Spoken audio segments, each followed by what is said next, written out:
1 spoon மிளகு, அது 3 spoon போட்டேன்.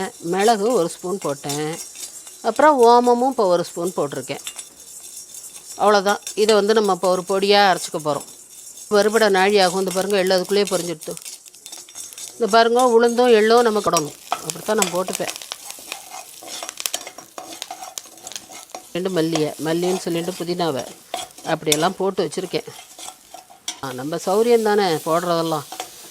பச்சை பயிரில் கொஞ்சம் புளிப்பாக இருந்தால் பச்சை பயிர் என்ன, அதனால் நான் நிறைய போட்டுருக்கேன். அது மட்டும் இல்லை, இந்த பச்சை பயிறு சுண்டல் இருக்குது பற்றில, இதை வந்து நீங்கள் தயிர் குத்தி சாப்பிட்டு பாருங்களேன், இன்னும் சூப்பராக இருக்கும்.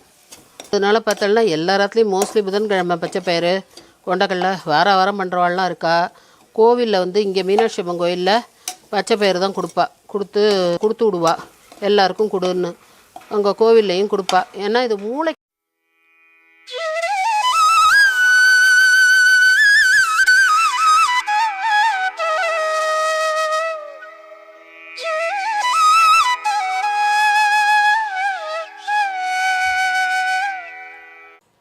இப்போ நம்ம சுண்டலுக்கு அன்றைக்கி ஒரு பொடி பார்த்தோம் இல்லையா, இப்போ இன்றைக்கி இன்னொரு பொடி நம்ம பார்க்க போகிறோம். அதுக்கு ஒரு 3 ஸ்பூன் உளுத்தம்பருப்பு போட்டுருக்கேன். 1 ஸ்பூன் மிளகு,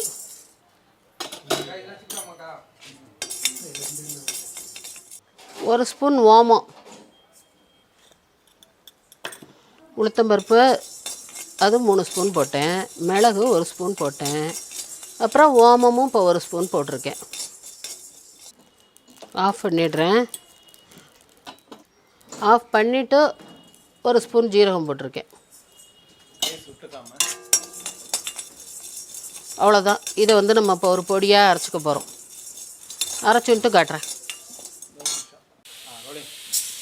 ஒரு அடுத்த பொடி 3 ஸ்பூன் உளுத்தம்பருப்பு, அதே ஸ்பூனால் 2 ஸ்பூன் எள்ளு போட்டுக்கிறேன். இது எல்லாமே நீங்கள் எந்த ஸ்பூன் எடுத்துக்கிறீங்களோ ஒரே அளவாக எடுத்துக்கோங்க. எள்ளு உளுந்து வறுபட நாழி ஆகும். இந்த பாருங்கள், எள்ளு அதுக்குள்ளேயே பொரிஞ்சுடுத்து. இந்த பாருங்க, உளுந்தும் எள்ளும் நமக்கு பொரிஞ்சுடுத்தோம். அடுப்பு ஆஃப் பண்ணியாச்சு. இதுக்கு 3 ஸ்பூன் கடலைப்பருப்பு, 3 ஸ்பூன் கொத்தமல்லி விதை, 1 மிளகாய் வத்தல். நான் ஏற்கனவே ஆல்ரெடி அரைச்சி வச்சுருக்கேன் பார்த்தலா. முதல்ல கொண்டக்கடலை காட்டினேன் பாருங்கள் பொடி, அந்த பொடியை போட்டுன்ட்டேன். ஏன்னா எனக்கும் கொஞ்சம் அலுப்பாக இருக்குது, அதனால் நான் போட்டுன்ட்டேன். நீங்கள் என்ன போட்டுக்கணுங்கிறத சொல்லிட்டேன். கடலைப்பருப்பு, மிளகா வத்தல், கொத்தமல்லி விதை, உளுந்து, எள்ளு இது எல்லாத்தையும் போட்டுக்கோங்க. இந்த இடத்துல நிலக்கடலை இருந்ததுன்னா அந்த கடலையும் இதில் போட்டுக்கோங்க. போட்டு இதை ஒரு பொடியாக அரைச்சிக்கோங்க. இல்லைன்னா எள்ளு மட்டும் வச்சு இதை தனியாக ஒரு பொடி. அதுக்கப்புறம் மிச்சம் எல்லா சாமானையும் வச்சுண்டு கடலையை மட்டும் வச்சு அதை தனியாக ஒரு பொடி அப்படி அரைச்சிட்டேன்னா பிரமாதமாக இருக்கும். இதெல்லாம் இந்த மாதிரி பொடிகளை போட்டு பண்ணி பாருங்கோ, சூப்பராக இருக்கும். இப்போ வந்து நம்ம இன்றைக்கி புதன்கிழமைக்கு உள்ளது தான் பார்க்க போகிறோம்.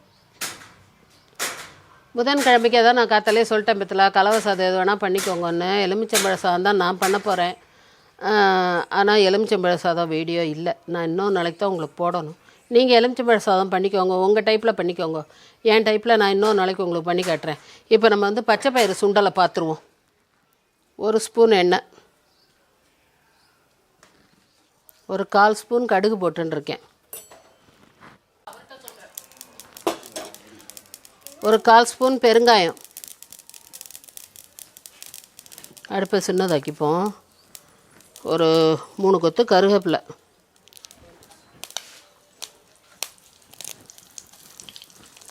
கருவேப்பிலை கொஞ்சம் கூட தான் போடணும், அப்படித்தான் நான் போட்டுப்பேன்.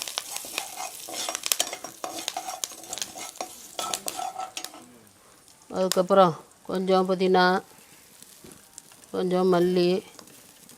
வேறு பேர் சொல்லிட்டு வேறு போடுறேன்னு சொல்லாதீங்க, அப்படி தான் போட்டிருக்கேன். புதினான்னு சொல்லிட்டு மல்லின்னு சொல்லிட்டு புதினாவை அப்படியெல்லாம் போட்டு வச்சுருக்கேன். அப்புறம் இந்த பச்சை பயிரில் கொஞ்சம் எலுமிச்சம்பழம் புழிவேன். எலுமிச்சம்பழம் இல்லை, அதனால் நான் என்ன பண்ணுறேன், எலுமிச்சம்பழத்தை ஆற்றுல நிறைய இருக்குது, அதனால அதுக்கு பதிலாக மாங்காயை போட்டுக்கலாம். நம்ம சௌரியம் தானே போடுறதெல்லாம். பச்சை பயிரில் கொஞ்சம் புளிப்பாக இருந்தால் பச்சை பயிர் நல்லாயிருக்கும். அதுக்கப்புறம் தேங்காய் நல்லா 2 பிடி வச்சுட்டு இருக்கேன். நிறைய போடணும். பச்சை பயிரை பொறுத்த வரைக்கும் நிறைய அதுக்கு தேங்காய் போடணும். அதனால் நான் நிறைய போட்டுருக்கேன்.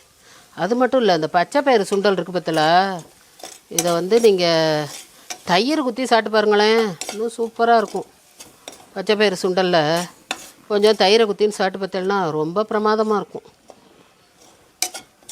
இது வந்து புதனுக்குள்ளது, அதனால பார்த்தோம்னா எல்லா இடத்துலையும் மோஸ்ட்லி புதன்கிழமை பச்சை பயிறு கொண்டக்கடலை வாரம் பண்ணுறவாள்லாம் இருக்கா.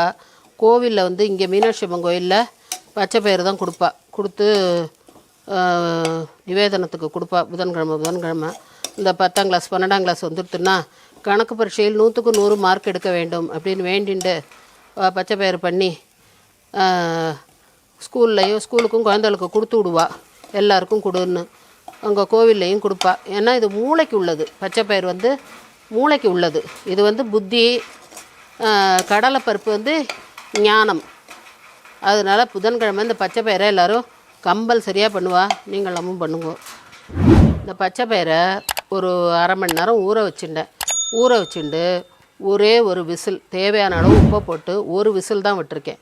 எல்லாத்துலேயுமே தண்ணியை வடிகட்டிடுவேன் நான். இதை சாப்பிடும்போது பேராலிட்டிக், ஸ்ட்ரோக், அந்த மாதிரி மூளை சம்மந்தப்பட்ட பிரச்சனை, அதெல்லாமே மூளை சம்மந்தப்பட்டது தான். அந்த நோய்கள்லாம் வராது. அதனால தான் இதெல்லாம் குழந்தையிலேருந்தே கொடுத்துடணும். நம்ம இதெல்லாம் வாரம் எல்லா சுண்டலும் கொடுக்கலாம். அட்லீஸ்ட் முடியாட்டா கூட இந்த பச்சை பயிறு கொண்டக்கடலை இதை மட்டும் கூட கொடுக்கலாம். அதெல்லாம் இந்த மூளை சம்மந்தப்பட்ட நோய்கள்லாம் வாவான்னு கூப்பிட்டா கூட வராது இதெல்லாம் சாப்பிட்டவளுக்கு. இப்போ நம்ம என்ன பண்ண போகிறோன்னா, ஒரு பொடி பண்ணி வச்சுட்டோம் இல்லையா. இப்போ இது இந்த உளுந்து, எள், அப்புறம் கடலைப்பருப்பு, மிளகாத்தூள், கொத்தமல்லி விதை எல்லாம் போட்டு ஒரு பொடி பண்ணிட்டேன் பாருங்கோ. அந்த பொடி தான் போடுறேன். எள்ளுன்னு ஞாபகம் வச்சுக்கோங்க, அப்படின்னா உங்களுக்கு ஞாபகம் வந்துடும். எள் வறுத்தாலே அப்படின்னா அதில் 2 ஸ்பூன் போட்டுருக்கேன். போர்டுலேயும் உங்களுக்கு எழுதி போட்டிருக்கு, அதையும் ஃபோட்டோ எடுத்து அனுப்புவா, நீங்கள் பார்த்துக்கோங்க. இல்லை எலுமிச்சம்பழம் இருந்தால் நீங்கள் எலுமிச்சம்பழம் புழிஞ்சிக்கலாம். இந்த பச்சை பயிரை வந்து ஸ்வீட் போட்டும் பண்ணுவாள். ஸ்வீட் போட்டு அப்படி பண்ணலாம்.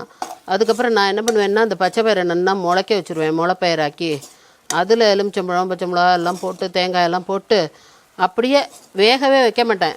வேக வைக்காமல் அப்படியே ஒரு உங்களுக்கு பச்சை பயிறு கோஸ்மல்லி மாதிரி பண்ணிவிடுவேன். அதுவும் பிரமாதமாக இருக்கும். இப்படியெல்லாம் பல தினசு பண்ணலாம். நம்ம அப்புறம் ஒன்று ஒன்றா பார்ப்போம். அவ்வளோதான், அடுப்பை ஆஃப் பண்ணிட்டேன்.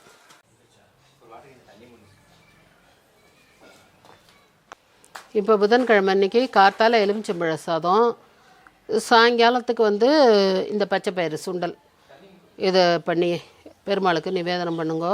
எல்லா குழந்தைகளுக்கும் கொடுங்கோ. இப்போ நம்ம அடுத்த வீடியோவில் சந்திக்கலாம்.